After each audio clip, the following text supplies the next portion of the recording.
We are live. It's the Garage Goons show, the most trash show on YouTube. And today we have a very, very special guest. What at? Theo. What's up? That's super ghetto, right?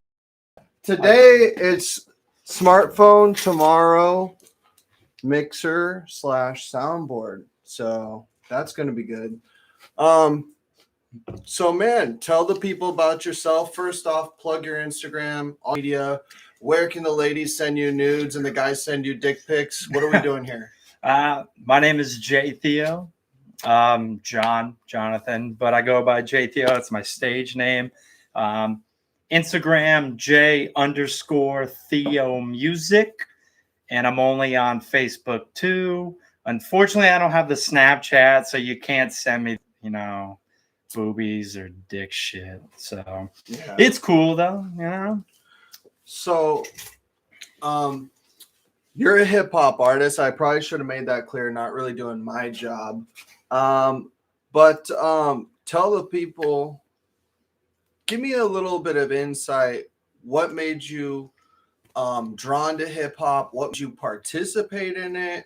How did it start? Was it like a poetry thing? Did you just delve right in all the way? What was the process like initially? For me personally, it actually just started with poetry. I started writing like in 2011, maybe 2012. Started writing stories, little small novels, I guess, in poetry. But musically, it started with metal, and I was in a couple projects as a vocalist, but they just never came to fruition. So then, obviously, but the people don't know, one of our good buddies, Hager, produced my first album, A Dreamer's Disease. And so, shout out to Hager. Yeah, shout out to Brian Hager all the way out in Colorado. Out there, he was actually the first person I showed my first single, The Rhyme, The Reason. And he actually booked me my first show at a pizza joint. I was going to get to that. So you're telling people about Hager, who's mixing and mastering and creating beats and things of that nature at the time. But you individually, what made you make the transition from, okay, I enjoy poetry, I want to kind of evolve this, if you will, into hip hop, For me, it was kind of like I've always respected, the genre of hip hop, rap, and everything like that. I mean, my second CD, my first CD was Hybrid Theory by Linkin Park. Okay. So there's always that rap rock there's type of vibe. Elements. Yeah. And my second one, I actually had to convince my mom. It was Little John, the East Side Boys, Crunk Juice. So I totally lied, and I said, there's not that much cursing, Mom. Yeah. They just got to put it on there. And obviously, I was lying out of my ass. Yeah, you got to do that. I totally had to. And I feel like that's what's kind of shaped what I came, because it was like, cool, like I'm going to take like an actual rap type genre and obviously metal, but then I can kind of just make it my own and just see what happens. I mean, I could be a rapper on a track, and then another one I can give you like a smooth like hip hop vibe, and then other times I can just be in your face. And I have records that are kind of like all over the place like that.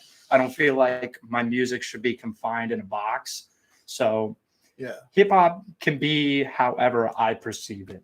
Yeah, so. And I think because it has taken over globally as the number one genre now, that and with the death of rock, at least in the States, it's checked a lot more boxes. Like that's why the genre itself is constantly expanding. You have the Grammys trying to keep up. They're making different genres like what is it called? Melodic rap. You have a lot of punk influence in a lot of these kids, the way they dress. the way they carry themselves. A lot of guys blurred the lines. Like, it's like, man, he seems really punk. Like Lil Peep, for example, Juice World later on. There's a lot of rock elements, and it's not just like, you know. I would even almost say like in a pop punk and standpoint, definitely. like Machine Gun Kelly, Mod's son. Like, I mean, not a lot of people really know who Mod's son is. Well, maybe they do. I don't know. But yeah, I know like they touched a lot of like pop punk, and like I've always been about that. So I was like, this is kind of cool. Yeah. You know, seeing a different like side of what hip hop is. And, you know, people could be like, you know, the elitist of hip hop going like, no, you know, they should just go back to rapping. And it's like, you know, for MGK, he didn't give a shit. Like that album went #1. So it was like, it obviously hit a crowd. Yeah, he just straight up went rock altogether. Like, I feel like he's the only guy on the charts right now that's actually making pure rock music. Agreed. And I think he used his hip hop kind of platform to kind of like catapult himself into being able to basically do whatever the fuck he felt like. He paid his dues. Yeah, right. I agree. So yeah, that's interesting. I hope he makes another hip hop album. I think there's rumors of that coming out 2021. I can't remember what I was reading or what interview it was in, but he said he's gonna release another hip hop project and just do both, which I think is dope. Yeah. But for you, what are some of your biggest moments so far, and what songs have you recorded that you felt like, wow, this is a next step up, and it's not just a hobby anymore. This is like what I do now. I would say like some of my biggest moments have to go all the way back. I've only had like small goals, and then I was, you know, just hoping to achieve them in a sense. So my first goal was to make a song. I did it. Yeah. I wanted to play a show.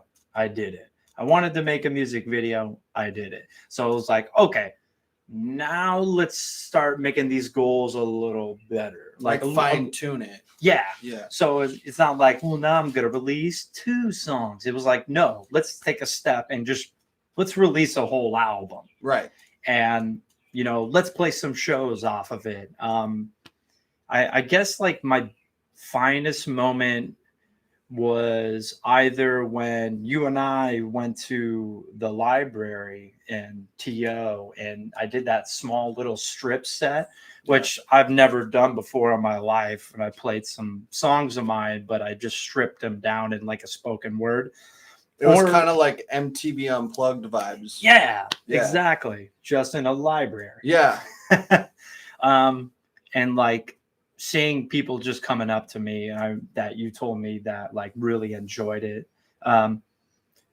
or even playing my first or I wouldn't say my last show, but playing at the Whiskey. That was just seeing my name on the marquee was kind of like a huge moment for me, knowing that, you know, hundreds and hundreds of people drive the strip, or thousands, whatever, and being able to be like, you know, oh man, like going to shows as a kid and you're like, man, wouldn't that be cool? Like if your name was on the marquee just for shits and giggles. And then now it's like, oh, my name's on the marquee because I'm performing. Yeah. And I mean, to share the stage with a bunch of artists, rock bands, metal bands, rappers, whatever the case is, that were, you know, before me is kind of cool, saying like, yeah, I played at the same house, or not House of Blues. I played at the same place as the Doors. Right. And it's just like all of the big 80s Sunset Strip bands went through the Roxy, the Whiskey, and the Rainbow. Yeah. And in my opinion, I think the Whiskey is kind of like the most notorious for sure nowadays. And I think any kid that grows up LA or LA adjacent, like the greater LA area, dreams of one day performing at the Whiskey, especially if you grew up like you did on metal. Like I grew up on punk and alt rock for sure, and a little, you know, I dabbled with, Metallica and later on Killswitch Engage and stuff like that. But like all of these bands have definitely played the whiskey. And so I think there's something to be said still about getting your name on that sign. Like that's like something you'll be able to tell your kids about, That was like a mama I made it moment. Yeah, and that's like dope. A small little thing. And like, to be quite honest, I've always enjoyed those moments. And I know people are like, man, enjoy that. That's crazy. But the first thing that ever comes to my mind is like, all right, I see my name on the marquee. I played the show. I fucking rocked it. It was excellent. What's next? Yeah. And it's kind of hard to enjoy. Like, I mean, I enjoy it. Don't get me wrong. Like, I soak in the moment, but I'm always like, all right, what's the next step? What's the next move that goes? What's better than the whiskey? It may not even be a show. It could be like maybe releasing new music that tops what I'm doing right now. But they all play in like a weird way with each other. So yeah, I feel like that's kind of like the dichotomy and like the disease of a successful person is like it's human nature to want to revel in our successes, to want to bathe in the moment, right? Especially if it's like triumphant. But all that being said, the what I notice people that have drive and are successful is it's almost like they're chasing this never-ending high of, okay, I did that, now what's next? And I think it's important to keep that mind frame, definitely to keep evolving, but also celebrate your wins along the way because you never know what kind of L's you're going to take too. So if you're always thinking like, okay, fuck, like I did this, now how do I take the second it gets done, you don't allow yourself the time to like enjoy your accomplishments. Like you don't want to stay there too long, but totally. Allow yourself a little bit of time. And I think successful people have to constantly remind themselves to do that because it's not in their nature to sit here in this place, even if it feels good. It's always build, stack, evolve, grow, I feel like I kind of took that mentality to like a bigger way, or I took it more in like a personal way when I started watching the Defiant ones on HBO with like Dr. Dre, Jimmy Iovine, and like those guys never quit. It was just like, all right, I did this. What's next? What's next? How can I better myself? What am I going to do? Like, what am I going to do that like, and obviously they enjoyed what they do and everything, but I kind of adopt that mindset where it was like, all right, I did this. I'm enjoying it. I love it. I already know the next move that I got to make. I got to plan it out strategically in order to not take an L if the case comes, and just kind of enjoy it, but start taking steps forward. So that way it's more of like a positive rather than like, all right, like I'm probably going to take an L on this one, but I have this behind me that I did. I try to manipulate things the way that I want them to like turn out, the outcome. So like I'm very strategic with moves I make. And I guess that kind of has to do with me just doing everything on my own. Yeah. No manager, no label, no like support. It's like I book my own studio sessions, music videos, photo shoots, release my music when I want. And,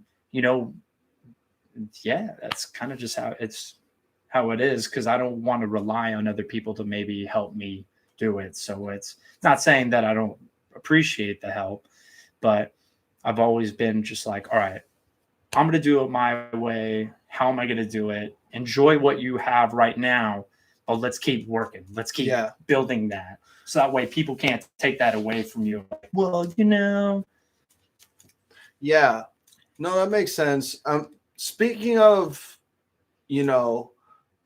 strategic moves and all that stuff, I know it's kind of hard to plan around COVID kind of rearing its ugly head again and the indoor stuff being shut down. But there are, it seems like where they drew the line in the sand is outdoor events, mask off, shout out Future, come on my show, most trash show on YouTube, but yeah, but that was sly. so I yeah, appreciate yeah, that. yeah, no, but do you have any aspirations or shows coming up? Anything live performance you want to do? Because I can speak for myself, being at almost all of your shows, or I missed a couple here and there, but like I would say hearing your stuff, it's definitely progressed, and you can hear from the first project all the way to, like, let's say the dark room, just how different everything sounds and how you've evolved and progressed, and everything got cleaner and more polished over time. You can hear that, and it's kind of enjoyable to like go over your catalog. But anyone who's seen this man live, he'll like Whiskey, he's standing up on the mini bar on a Wednesday night or some shit. They're telling him, Sunday, the Lord's they're Day. telling him, get your ass down. He took over arena several times. He started a mosh pit over at Rock and Roll. Rock City, but now they're called the Bright Room. Shout out to the Bright Room. Okay, it used to be Rock City. The Bright Room. Yeah, great venue. Great venue, great people. So, and this is me asking selfishly too, like, what can we expect? When can we expect it? I'm sure I'm not the only one waiting and wanting to know on that. Show wise, I'm not really sure. I know that I have like a couple connections that I'm thinking about doing, but it's, with COVID and everything, I'm not trying to make people come out if they can't, depending on how they view it and everything. So for me, it's kind of just making more music. And funny that we're talking about that. I recorded a new song last night. I heard snippets on very slight snippet, but it's called the Killing Season, or just Killing Season. It's kind of like my way back into music. I haven't released any music in a while. I think the last thing I released is like in maybe April, maybe March or April. It doesn't seem like that long, but for me, it seems like an eternity. So I'm actually going to receive it probably either Saturday or Sunday. Are you doing a music video for that one, or are you just going to let it stand on its own? I think it might just be a standalone single, because what I'm going to do after is shout out to Joey, Jay Phoenix, Joey Marquez. He mixed and mastered this single for me. And hopefully in August, I'll go back to Pat. Yeah. Out in Sherman Oaks. Shout out Patrick Burkholder. He's mixed and mastered everything that you hear, basically. And I'll probably go out to him to record a 2-part EP, each with like 5 songs on it. And it's called What It Takes. Okay. And so What It Takes Part 1 is... it has like a double meaning, like a duality meaning. So what it takes to be this artist, to be the person that I want to become in the light that everyone sees. Yeah. And then and that has like a lot of, I've separated all the songs that I was like, all right, this is how it's going to be. Like part 1 is going to be all this, because I feel like they all work in sync with each other. And the second part, What It Takes Part 2, is a darker side of what it actually like. So what it takes to be this artist and what it takes away from you mentally, physically. Like you want to be this artist, but what is it actually taking away from you? So it has like it's a great thing and a bad thing. And I kind of just put it together, and I was like, you know what? From what it sounds like, I've already written all out and everything. It just has to be recorded, mixed, and mastered. And I truly think it's going to be, I think it might actually surpass the Dark Room, because I love the Dark Room. Yeah, just no, the way I do too. Everything, the way that it all worked out was beautifully for me. but I really feel like I'm gonna touch like a lot of ground in regards to maybe alternative, rap, hip hop, and like pop, and like a bunch of stuff. So Yeah. I'm really looking forward to see how they turn out. And I'm just kind of playing it, going with the flow. Cool, man. Well, still looking forward to a show. I know you said we're waiting on, outside shit, which makes sense, but If you got a backyard, I'll play your backyard. fuck. That's fine. No. Yeah, I don't need a whole buttload of people in my backyard. But Maybe not your backyard. yeah, somebody. If you Yeah. got a sweet Airbnb type house, this man needs to do a show. All right, Yeah. I can do it for free. All you have to do is pay me in beer. free show. Give the man some beer. It's not asking too much. Okay. Transitioning a little bit here. What is, like, if I was a new fan and I watched this show, Garage Goons, the most trash show on YouTube. Yes, it is. Yeah. This is absolutely. This is definitely garbage. It's despicable. Yeah, but I'm it's here. Really, I'm scraping the bottom of the barrel. If they were to see this and say, "Okay, I'm going to give this guy a shot," what are 3? And you got to grab their attention and be like, "Okay, now I want to fuck with this guy." What are 3 songs or music videos that you would recommend so they get the whole Theo experience? I'd have to say, well, first song would have to be Elevate. That was like my bread and butter when it came to like recording it. I remember showing it in this dirty ass garage, and I remember you just going like, "Oh, I lost it. It was dope. This is it." And then when I recorded back and forth, both songs are streaming worldwide: Spotify, iTunes, Apple Music. Get all that shit, jazz. guys. You can find it anywhere. I remember recording it and laughing, going like, "Oh, Tyler's Story, I totally love this." And you're like, "I don't know, man. I got to hear it first." And then when we sat in this garage, I just remember looking at you. I was like, "Let's see if he does anything." And you just started smiling. And I was like, "Bam, that's it. Found it." No, guys, just he shows me and previews a lot of his music, and because he'll give me a straight answer. Yeah, I straight up have told him this is dog shit before. So, I mean, maybe in other words, but basically along those lines, if I thought the song was trash. So, I am truly a fan, and Elevate definitely is a good choice. And then you said Back and Forth, and then what's the third one? The third one, I don't know, like, because let's see, I don't know. I'd have those 2 songs are like really cool for me. You know what? I'd have to say The Come Down. That was like a little more personable. Yeah. That one wasn't mixed and mastered by Pat, but by Joey. But that song was like a really cool intro to something personal, other than stuff that I may have written prior. Yeah. But it sounded very polished, and I really enjoyed making it. And it was kind of like, it was my first time actually, quote unquote, singing. I wouldn't say it was anything like, opera, anything great, but that's the power of mixing and mastering. So, all right. So we're going to get to the really important questions that the people want to know. Rapid fire edition. Oh God.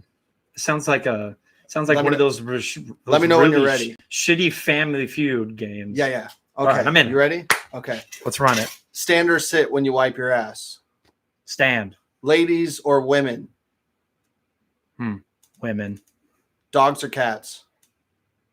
Dogs. Burps or farts? I rip ass, so farts. Okay, that's all I got. Oh, really? Yeah, that's it. Oh. Yeah. Oh. Well, no, I mean there's more, but that's it for the rapid fire questions. Okay, I got one rapid fire question for you. I guess it's just see how he's turning this shit around? Yeah. All right, go ahead. Yeah, do you put on one sock and one shoe first before putting on the other? Or do you put sock, sock, shoe, shoe? Both socks, then shoes. All right. So you're not demonic or psychopathic. No. Cool. Yeah. Neither am I. People who do that, I don't understand. Now you have one shoe on and now you're barefoot. You might as well be a hippie at that point. But I'm not judging you. There's nothing wrong with hippies. Yeah. Grateful Dead for life. Hug the trees, guys. Hug Janis the tree. Joplin. So what to this point, I know we've kind of touched on it before, but like what would you say is the defining moment of your career? Just one. I know that you said the whiskey was up there, but that's like your proudest moment. What defining moment? It could be something small. It doesn't have to be grandiose. It could be something to you that like personally stood out. Was there ever a performance where you felt super connected to the people? Was there ever a time where shit was just going crazy, getting lit, and that's just what you remember? Like, if you had a snapshot of your career so far in your mind, which moment do you think would represent that? I feel like it was kind of like a weird, what do you call it? Apparition or no, what's that? Epiphany. Well, not really an epiphany. It's just like one of those weird moments where you're like, whoa. So like first show that I played was at a pizza joint, right? Yes. Where did I play in Long Beach that I met the producer who recorded my first album and almost got a record deal off of that? I remember it was a bar, but I can't. Pizza joint. Oh, pizza joint. So I don't know what it is, but pizza is also my favorite food. Yeah. Pizza for life. I don't know.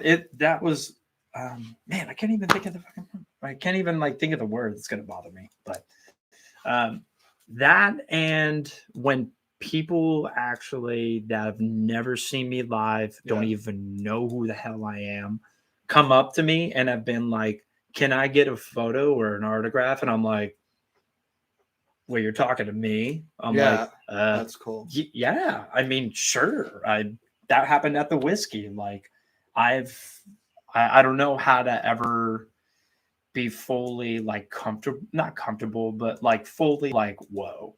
Yeah, that's super cool. Like, I don't think I'll ever get like used to that where I'll be like, yeah, I'll just give you an autograph, go about it, whatever.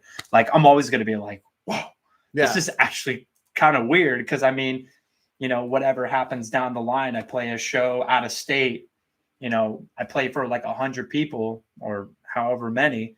No one knows me, but they all stay after because they just want to talk to me and meet me. And like, that's something would be like what I've done in the past, meeting new people, talking with them about my music, having people who have told me like their music has like, or my music has like really helped them in any sort of way. That's a defining moment for me. It's like, that's when I knew like, okay, this isn't about me anymore. Like, granted, like I can make the music that I want. People don't like it. They don't have to like it. I'm not making it for them. I'm inevitably making it for me. But if people can get something out of that without being, like, well, you need to make it like that. But if they're enjoying every second of it, then that's kind of like, those are always going to be small defining moments for me. So it's very humbling. And I'm just very grateful that I'm actually still able to like do music in a sense. Not saying anything would stop me from making music, but I just kind of have to like, I know like this is going to be a sweet moment for us, but you kind of got me into hip hop in a sense where like I started actually writing. And so when he, believe it or not, he, like I said, when he booked me my first show, I showed him one song and he was like, oh, cool. Make two more. I'm going to make a call. He makes a call and he goes, all right, I booked you a show, an open mic. and it's 2 days from now. So start writing. And legit went home, wrote 2 more songs. Thankfully, I had like something in the works. So I was like, whoop, here we go. And I practiced it as much as I could, played my first show. And like, that's a defining moment for me is like, I just needed a swift kick right in the ass. Like Red Foreman, just like a boot up the ass. Oh yeah. And that was it. You didn't even need to have to do anything after that. Well, I had to do my comedy set, but that was about it. Not like that. Yeah. But you never had to like book me a show again. You never had to like get me studio time or it was just like, I'm gonna kick his ass once, and that was it. It was like cool. And guys, you're Frankenstein. You're Frankenstein. I'm the monster. Guys, let this be a moment for you. If you have something that you've wanted to try, but you're just in your head about it, you're just thinking, "Oh, I can improve it. I can do better. It could be so much greater than it is now," and you haven't done it yet. Fuck it, man. Just sack up and do the damn thing. You'll get a new fire, a new love for it, and you'll find out if it's for you, you know? And hey, you got to crawl before you can walk. I feel like a lot of people, they're waiting on some all singing, all dancing, foolproof fucking like plan. Yeah. It's just there. That doesn't come, man. A lot of these guys that your kids, whoever listen to on the radio nowadays, were making a song a week for free on SoundCloud, no other following, no other nothing. They caught a hit and then they're out of here. They never said, "Oh, well, you know, I don't feel ready. I'm not going to put anything out because it's not cool yet." For example, I don't know why this is coming to mind, but Little Tecca, before he got the Cole Bennett thing, talks about he was making his own beats and doing stuff in his little desk at home. Loser ass kid at school, nobody talked to him. There's so many stories like this, guys, and then you catch a hit and then you're out of here. You know, Soulja Boy was using Fruity Loops on a non-Mac computer, making trash beats, and is talking shit on live today to entertain the people. He's not even making music anymore. Like, he's just doing what he wants to do. You just got to do it, man. Just try it out. If you hate it, then at least you know you tried and it's not for you. But the worst that could happen is you take an L, meaning a lesson, not a loss, guys. So I totally agree. Because like I said, first record, got it produced when I was going to Long Beach. Yeah. And I was offered a record deal right off the bat. But I mean, like, I have my own way of looking at things, considering I don't have anyone doing it for me. And I'm actually kind of grateful that, like, now it's hardened me to a point where, like, I know what I'm looking for. I know what my worth is. I know what I can be. And I know what I am now. And I just ran with it. You just have to run with it at this point. Like, you can't take everything and be like, wow, this is like the defining moment of my career. It may not even be. It may be like, whoa, like, you got offered a record deal, like, first, like, album. I was like, yeah. And I said no. It just didn't work for me. And I was like, you know what? I'm just going to keep working. And I mean, look where I'm at now. I mean, like, obviously I'm not this big artist, but like, I've always had a when mentality rather than an if mentality. Yeah. So it's not if it happens. It's all me. I'm always like, when it happens. Yeah. You got to think that way. That's it. You got to think that way because especially in this industry, the shelf life of a rapper now is like 2 to 4 years if you're good. Yeah. So this man's been doing this since 2016, guys. That's 5 years in the industry. Got a deal, got out of a deal. You know, still making music. And, you know, if you look at the template of, like, say, 2 Chainz, for example, back when absolutely. But like he was kind of big in his area, but he wasn't what he is now. Like a fashion symbol, an icon. Everybody knows 2 Chainz. He's got features with Drake. You know, all the big dudes in the game he's got on tracks, and he didn't pop off till after 30. Yeah. Like So, he never went gold until after 30. Yeah. I mean, I'm never I wouldn't say I'm worried about it, but I'm always aware of like where I am, how old I am, and like, you know, as much as I've done, now it's kind of like I've always felt with my age, not saying that I'm old or anything, but I've always wanted to work harder, push it harder, because now I just want to be able to do this for the rest of my life and enjoy like my 30s. You know what's cool though too is like I still think as long as you have the drive to push social media, to push shows, to push content, to push new songs, new music videos, just new things for people to consume, that you will have whatever kind of success that you define as success for you. Mm-hmm. But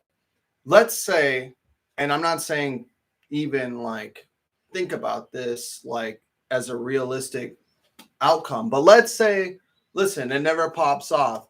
Dude, you're gonna have, we live in the digital era. Shit doesn't get forgotten now. Once it's online in the ether, it's out there for, even though our style right now is going to be trash in like 15, 20 years, your kids are going to be like, dude, check this shit out. My dad was a rapper back in the day. You have footage of shows online. I think that's dope. That's an online legacy.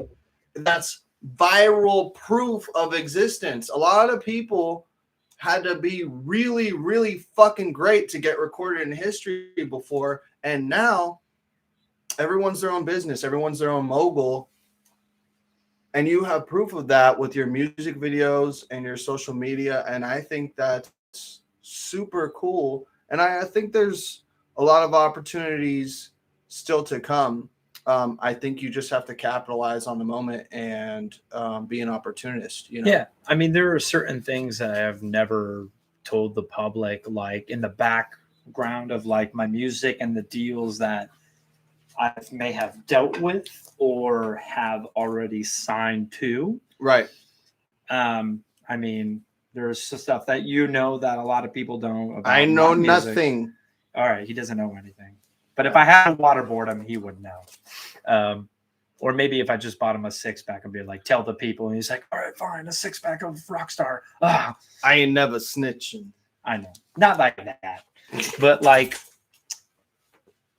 there's certain things I just keep hush-hush because I don't like to boast about those things. It's like, it's a cool story to tell. Yeah. But if nothing's happened where I see it, you know, musically, financially, or whatever the case is, then it's, to me, it's always just back to the drawing board. Right. But I enjoy it. It's cool. Like I can say like I did that.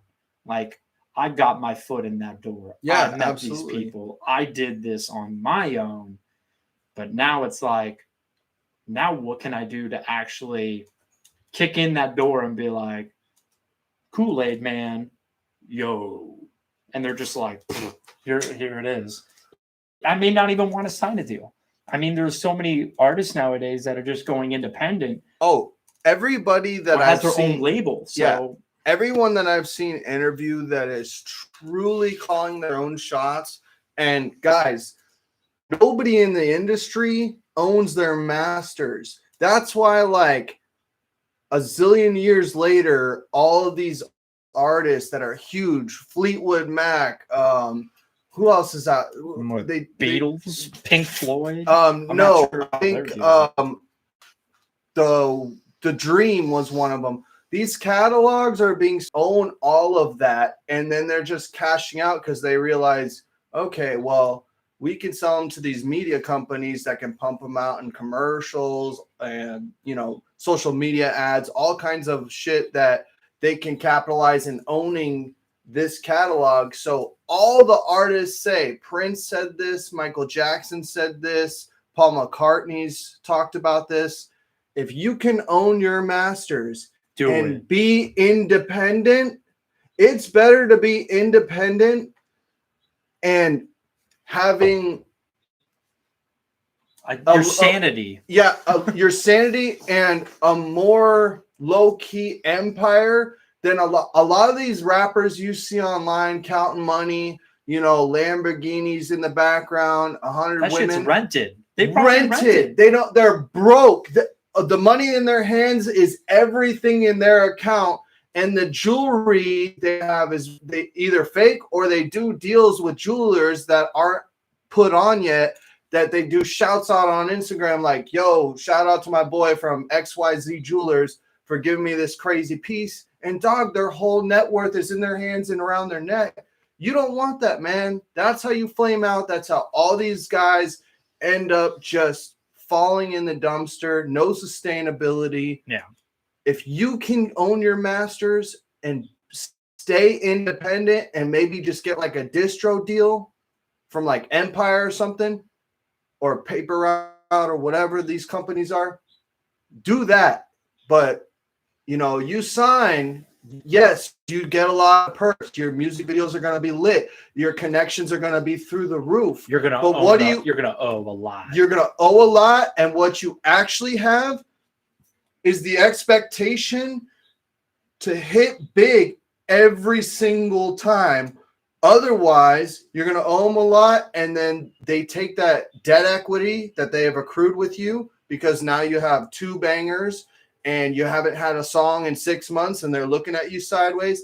Now they're going to just say, all right, no big deal. We're just going to hold you and just have you produce music whenever we say, however we want, as often as we want, until we get another hit, or just they're going to shelf you, man. So they won't release any of your music depending on what deal it is. They may just, like, I'm not saying every label might not be like this, or every deal, but inevitably, I think it was like I was watching a 30 Seconds to Mars documentary. Yeah. And their label, Jared Leto said, he's like, you sign these deals that these labels get for these artists are to make you broke. It's to make the labels 100%. Rich. And then he's like, there was a whole breakdown on it and their finances. And he's like, we sold 3 million records or whatever the case is. Yeah. He went through this whole little diagram tree shit. And they ended up owing the label over $1 million. Well, yeah, exactly. And just in hip hop alone, I think it's the most criminal there. It happens everywhere. But some of the biggest artists, guys, were shelved. If you look at when Lil Durk, I don't remember if he was on Columbia or Interscope, but he was shelved for the longest, bro. Durk's been out since basically Chief Keef. Yeah. So finally, Rich Durk was right there. Well, how come you can't avoid him now? But for 4 or 5 years, he was signed, and you never heard a Durk song. You might have heard a Durk feature on some Glow Gang stuff, whatever. Now he finally got out of a deal. He talks about this in an interview, and he signed with a label that actually was like, "Yo, you get creative control. We're not going to tell you how we want you to make music. You just do whatever you know want." what you're doing. And now look at who's bigger than Durk right now? Other than the obvious, obviously. Well, Drake, but yeah, but Durk is hotter than Drake right now. I would say he did kill that feature with on that song. Was that Laugh Now, Cry Later? Yeah. Durk slaughtered it, and I think there was a petition going around. They're like, give Durk more bars on this. Yeah. And I was like, this is a petition? I was like, where do I sign? This is crazy. Yeah, I don't even like Otto. Vaughn, R.I.P.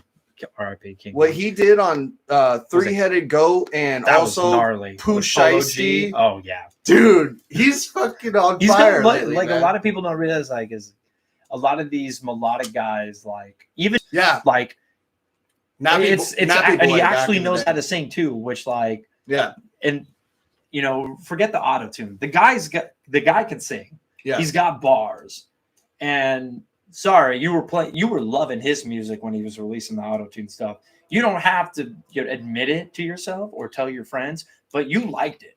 Yeah. You like that music. Everyone loves T-Pain. Come on. If you don't, that's criminal in itself. Well, what else do we have? we're not sure what's going on with COVID and everything coming up. Except for we got new music coming from you. Yeah, new music is coming. I mean, you guys can keep up with me on Facebook, Instagram.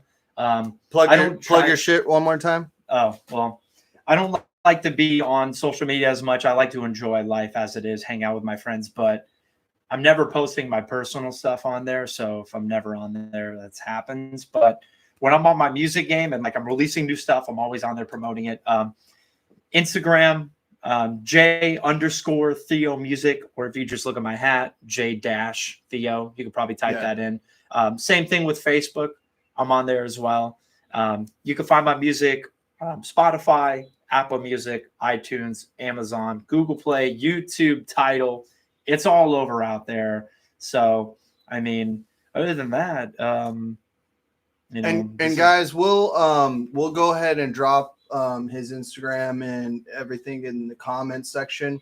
So go check that out. Subscribe, like, follow this man, turn on the notification bell, all that good stuff. And subscribe to his YouTube channel. Yeah, and Garage Goons, baby. Listen, in 3 weeks, we went from no mics, one bullshit, streaming camera. Now we got stands, we got lights, we got mics coming in here. Sorry, I gotta flex on you a little bit. It's gonna be, you can say whatever you want about your YouTube channel, all right? But it's gonna get picked up. This is the most trash show on YouTube. No one's taking that title from me. It's garbage. Okay? Absolute dog shit.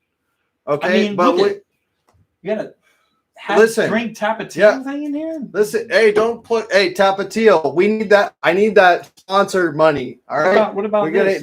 Don't shout at anybody else out, man. I need to get them sponsorship dollars for shouting them out. No free smoke out here, bro. All right. Hey, guys. Thank you for watching. We really appreciate the support. Honestly, I can't speak enough about the support I've got from annoying people on Facebook. I've already gotten kicked off of and flagged on a couple of MMA sites that I follow on Facebook for putting my links in the chat. Facebook groups. People that watch this shit. I got 13 subscribers with double digits, baby. Let's go. Let's double that after this video. Gotta start somewhere. That's how it is. Hey, crawl before you can walk. And when I'm running downhill, you're going to want to be saying, hey, I was there day one. So, guys, thank you again for the support. I could say that I was the first feature. So I am grateful for this opportunity. Yeah. Shout out to everyone who is about to watch this, who's gonna watch it, because I'm gonna be posting the link. I'm gonna be posting the link too, so you guys can. It's gonna be everywhere, whatever the case is. So, just quick update. My cheap cold. You can. My merch is not available yet, but I've been taking sizes from very close friends, so that way, when I do make it, maybe it leads to something where other people want it. So, haven't done anything official, but it'll happen. So, okay, guys, and quick update for things to come, right? Hang on 1 second. We're running low on battery. This shit's this is definitely the most trash show. Yeah, it's listen, we're sticking to the subject. You know what I'm saying? That's fair. Guys, I'm in talks with my buddy Donovan. He's a real estate agent. He's got a great story.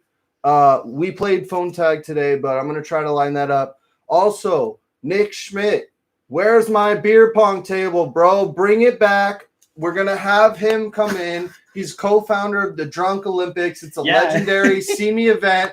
We're going to talk to him about the Drunk Olympics. I've participated, never won, but hey, I've spectated and enjoyed every moment. It's awesome. It's once a year. It's every summer. It's amazing, and it's a total shit show.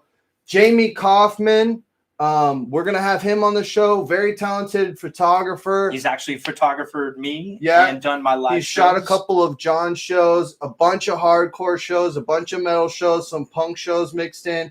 Super, super good. Very, dark, dingy. It's really Shout out cool. Jamie The way, Kaufman. yeah, the way he edits and shoots is unbelievable. We're gonna have him on. Demario, I know you got the vid, bro. The Cove. So get well. You're gonna be on here too. Hopefully, we can have you on to promote your next show coming up in Somis. It's a big 3-day outdoor festival in Somis. Tickets are $25. So guys, check that out. And also my girlfriend at some point is going to come on as well. And she's got a really great story too. So guys, thank you. Like, subscribe, and leave a comments. Tell me exactly how trash this show is. And go follow Joey Theo. This is how All right. trash it is. All right, guys. It's this We out. trash. Yeah.